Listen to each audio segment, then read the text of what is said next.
Hello everyone, আসসালামু আলাইকুম। শিরিন ওয়ার্ল্ডে আপনাদের সবাইকে স্বাগতম। আশা করি সবাই ভালো আছেন। আল্লাহর রহমতে আমিও ভালো আছি। বন্ধুরা, আজকে আমার ভিডিওর টপিক হচ্ছে গরমে শিশুর যত্নে যে 10টি কাজ আপনি করবেন। আমরা মায়েরা অনেক চিন্তিত থাকি যে কীভাবে গরমে আমাদের বাচ্চাকে ভালো রাখবো। বাচ্চার শরীর তো অনেক বেশি ঘামায়, কী করলে বাচ্চাটা ভালো থাকবে, সেই সেই কিছু চিন্তা করে আজকে আমি আমার এই ভিডিওটা করলাম। তাহলে চলুন ভিডিওটা শুরু করা যাক। প্রথমত আমি 1 নম্বরে যে কথাটা বলবো সেটা হচ্ছে অতিরিক্ত গরমে শিশু যাতে বাইরে যেতে না হয় সেদিকে খেয়াল রাখবেন, যেন সে বসে খেলতে পারে সেই ব্যবস্থা করে দিবেন। বন্ধুরা, 2 নম্বরে যে কথাটা বলবো সেটা হচ্ছে ঘরের ভিতরে বাবু যে খেলবে তার কিছুক্ষণ পর তার ঘামাই যাবে। ওই ঘাম যদি শিশুর শরীরে টানে তখন শিশুর অনেক বেশি স্বাস্থ্যের জন্য ক্ষতি হতে পারে। সেজন্য আপনি বাবুর গাটা ভালো করে মুছে দিবেন। কিছুক্ষণ পর দেখবেন ও ঘামাই গেছে কিনা, প্রয়োজন আপনি জামাটা চেঞ্জ করে দিতে পারবেন।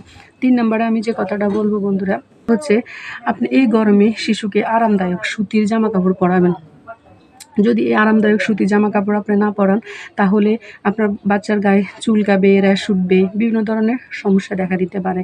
তাই আমরা বাচ্চাকে এই গরমে, তীব্র গরমে সুতির জামা কাপড় পরাবো, যেন বাতাস চলাফেরা করতে পারে এরকম জামা কাপড় পরাবো। বন্ধুরা, 4 নম্বরে আমি যে কথাটা বলবো শিশুকে পর্যাপ্ত পরিমাণ পানি খাওয়াতে হবে।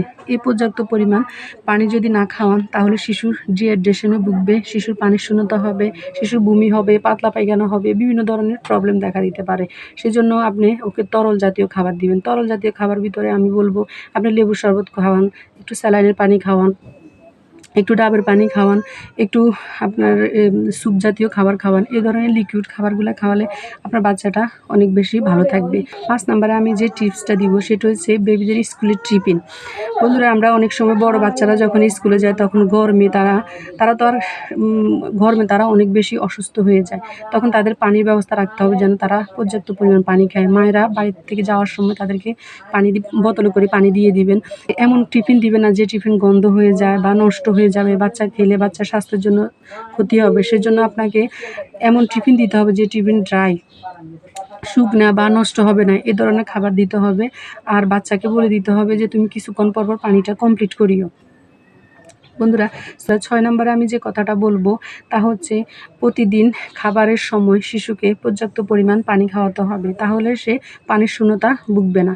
বন্ধুরা, 7 নম্বরে আমি যে কথা বলবো সেটা হচ্ছে প্রতিদিন বাচ্চাকে গোসল করাতে হবে। তীব্র গরমে বাচ্চারা যখন অনেক বেশি অস্বস্তি হয়ে যায় তখন বাচ্চাদেরকে আপনি শাওয়ারটা করাই দিলে বাচ্চারা অনেক বেশি ভালো থাকে।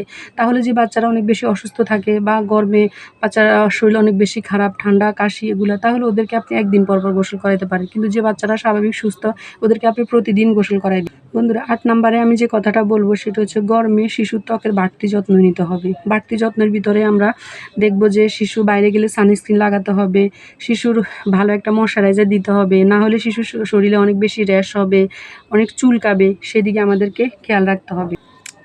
বন্ধুরা, 9 নম্বরে আমি যে কথাটা বলবো শিশুকে বাইরে যখন নিয়ে যাবেন, অনেক মায়েরা আছে আপনার বাইরে নিয়ে যায় কিন্তু সানস্ক্রিন ব্যবহার করে, মাথায় ছাতা দেয় না বা কোনো ধরনের টুপি দেয় না। তাহলে আমি 9 নম্বরে এই কথাটা বলবো শিশুকে যখন আপনি বাইরে নিয়ে যাবেন তখন আপনি এই শিশুটাকে যেন গরমে সে ঘেমে না যায় সেজন্য আপনি পানি নিয়ে যাবেন, একটা টাওয়াল নিয়ে যাবেন, সুতির 2টা জামা নিয়ে যাবেন। তাহলে আপনি যখন বাবুটা ঘেমে যাবে তখন ঘামগুলো মুছে জামাটা পরাই দিতে পারবেন। বন্ধুরা, 10 নম্বরে আমি যে কথাটা বলবো তা হচ্ছে ঘরের এসি বা ফ্যানের ব্যাপারে। আমরা অনেকে আছি এসি দিয়ে রাখি কিন্তু বাচ্চার অত বেশি খেয়াল করি না বাচ্চা কি ঘামাচ্ছে বা ঠান্ডা হচ্ছে কিনা, বা ফ্যানের বাতাস দিয়ে রাখি কীরকম বাচ্চা ঠান্ডা হয়ে যেতেছে নাকি বাচ্চার থেকে খারাপ লাগতেছে, আমরা তো এটা বুঝতে পারি না। ছোটো বাচ্চারা তো বলতে পারে না, বড় বাচ্চারা তো বলে দিতে পারে। আমাদের সেদিকে খেয়াল রাখতে হবে, বাচ্চার শরীরের তাপ বুঝে বা তাপমাত্রা বুঝে বা আপনি ফ্যান বা কম বা বাড়তি দিতে পারেন, এসি বা কম বা বাড়তি দিতে পারেন। তো বন্ধুরা, আজকে আমি শেয়ার করলাম আপনাদের সাথে যে 10টি টিপস। তো বন্ধুরা, তাহলে আজকে আমরা জানলাম শিশুর তীব্র গরমে শিশুর যত্নে যে 10টি কাজ আমরা মায়েরা করব। তো বন্ধুরা, আজকের মতো আমি এখানে বিদায় নিচ্ছি। আশা করি আমার এই ভিডিওটা দেখে আপনারা উপকৃত হবেন। যদি আপনারা একটু উপকৃত হন তাহলে আমার ভিডিওটা লাইক করবেন, শেয়ার করবেন, সাবস্ক্রাইব করবেন। আল্লাহ হাফেজ।